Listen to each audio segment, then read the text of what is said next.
시카고를 상대로 지난 패배의 서력을 함은 물론 패트릭 베벌리에게 복수까지 성공한 LA 레이커스. 힘겹게 5할 승률을 회복한 그들이 미네소타 원정을 찾았습니다. 골든스테이트와 치열한 6위 경쟁을 하고 있는 미네소타나 최대한 순위를 올려야 하는 레이커스나 1승이 급한 건 마찬가지였죠.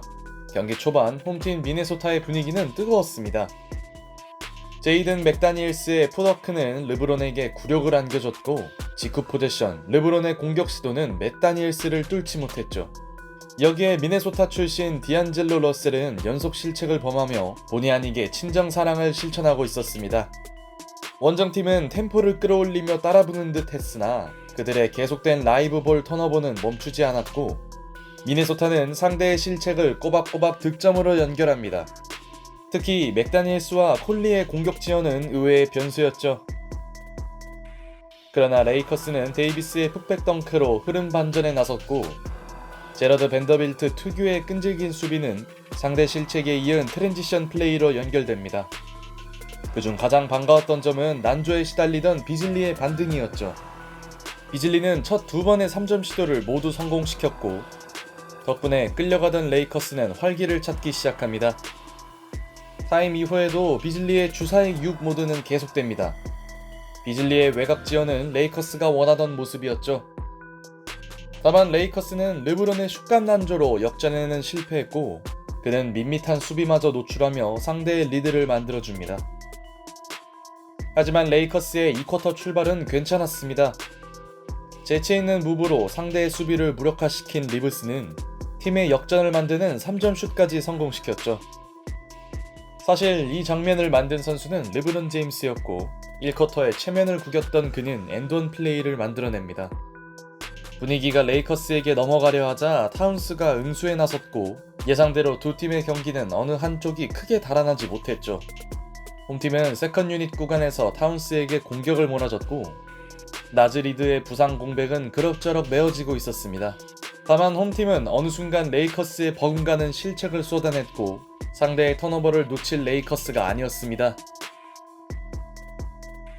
타임 이후 코트에 들어온 마이크 콜리는 투맨 게임 전개는 물론 3점을 성공시키며 어수선했던 팀의 분위기를 정리했고 고베어는 자신의 높이를 과시하며 재역전을 만듭니다. 레이커스는 고비 때마다 나온 실책으로 흐름이 끊긴 반면 마이크 콜리의 꾸준한 활약은 식을 줄 몰랐죠. 앤서니 데이비스는 미네소타의 높이에 다소 고전했고 살아나나 싶던 비즐리의 슛감은 금세 식어버립니다.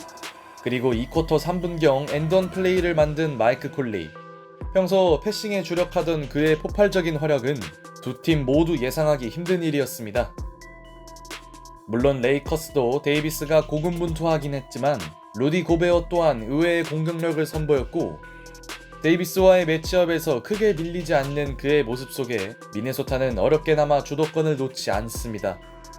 에드워즈가 힘을 낸 홈팀의 전반 마무리는 훌륭했고 2쿼터는 미네소타의 10점차 우세로 종료됩니다. 전반전까지 르브론의 공수 존재감은 제로에 가까웠죠. 3쿼터에서도 양쪽의 출발은 꽤나 달랐습니다. 레이커스가 러셀의 3점 실패로 후반을 시작한 반면 칼 앤서니 타운스는 데이비스의 파울과 함께 엔드원을 만듭니다. 벤더빌트의 수비로 타운스 제어가 쉽지 않은 가운데 경기가 안 풀리던 르브론은 자유투로 컨디션을 끌어올렸고 직후 포제션에서는 티빈을 올려놓습니다. 그러나 레이커스의 턴오버 문제는 심각한 수준이었고 이러다 보니 원정팀은 추격의 흐름을 좀처럼 잡지 못합니다. 그나마 벤더빌트가 예상하지 못했던 3점 지원을 해줬으나 미네소타의 높이는 여전히 위력적이었습니다.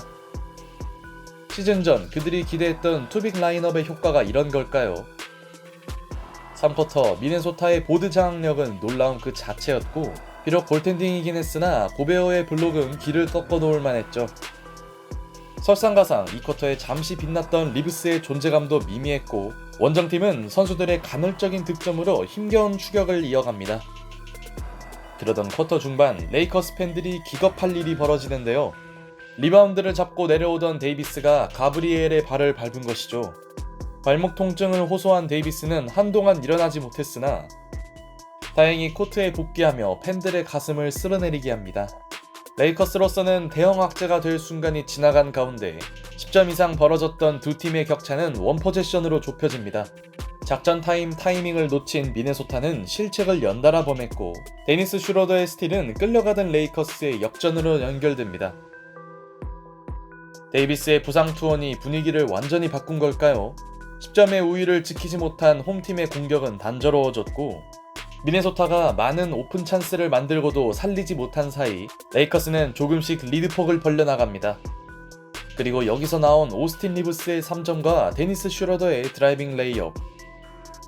데이비스의 복귀 이후 두 팀의 경기력 차이는 충격적이었고 레이커스는 도저히 믿기 힘든 24대2 런을 만들어냅니다.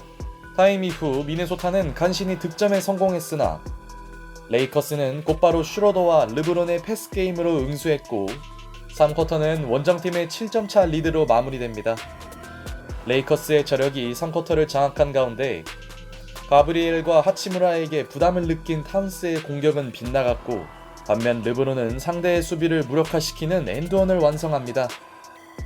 그는 들쭉날쭉한 경기력 속에서도 어느새 14득점을 하고 있었죠.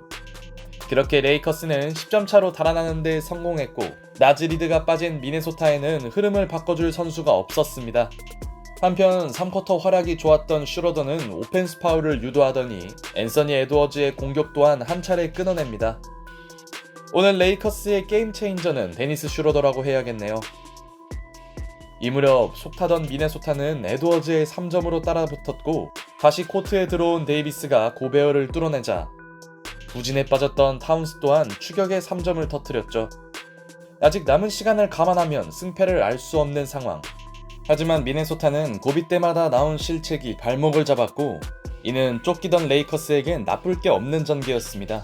바비넴 감독은 타이트한 로테이션을 통해 승리 의지를 보여줬고 칼 앤서니 타운스에 대한 하치무라의 수비가 빛난 사이 팀 파울에 놓여있던 미네소타는 고베어의 쓸데없는 반칙으로 상대에게 손쉬운 득점 찬스를 헌납합니다. 고베어의 부상까지 나오며 미네소타의 분위기가 완전히 처진 시점 마이크 콘리가 희망을 부여잡는 4점 플레이를 만듭니다. 그의 눈물나는 활약은 미네소타의 위안거리였지만 경기를 끝낸 선수는 앤서니 데이비스였습니다. 종료 6분 전 데이비스는 투혼의 풋백 득점을 성공시키더니 이번엔 다소 먼 거리에서 훅샷까지 추가합니다. 고베어가 빠진 미네소타의 갈매기를 제어할 선수는 존재하지 않았고 타운스와의 매치업은 그에게 손쉬었습니다. 어느새 32득점을 기록한 앤서니 데이비스. 부상 위험에서 벗어난 이후의 퍼포먼스가 더 눈부시네요.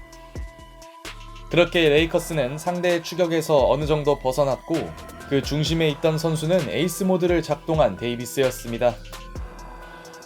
위기에 빠진 미네소타는 콜리가 자유투 3개를 얻어내며 힘겨운 추격을 이어가는 듯 했지만 앤서니 데이비스에게는 자비가 없었습니다. 어느덧 데이비스의 활약은 버블 시절을 연상시켰고 기분이 업된 그는 가벼운 몸놀림을 선보입니다. 그러던 종료 2분 전 미네소타를 지탱하던 콜리의 퇴장은 패색이 짙어지던 홈팀에게 큰 악재였습니다. 아직 승부를 포기하지 않은 미네소타는 한 자릿수로 따라붙었으나 그들에게 남은 시간은 너무 부족했습니다. 데이비스의 드라이빙 덩크는 승리를 자축하는 장면이었죠. 결국 더 이상의 변수는 나오지 않았고 레이커스는 드디어 5할 승률을 넘기며 7위로 올라섭니다. 앤서니 데이비스의 만우절 몰카는 팀의 정신력을 올려줬고 데이비스는 무려 38점을 쓸어 담으며 버블 모드를 보여줬습니다. 다행히 그의 부상은 경미한 것으로 밝혀진 가운데 오늘의 승리는 미네소타와 6위 경쟁을 치르고 있는 골든스테이트에게도 좋은 소식이 아닐 수 없겠네요.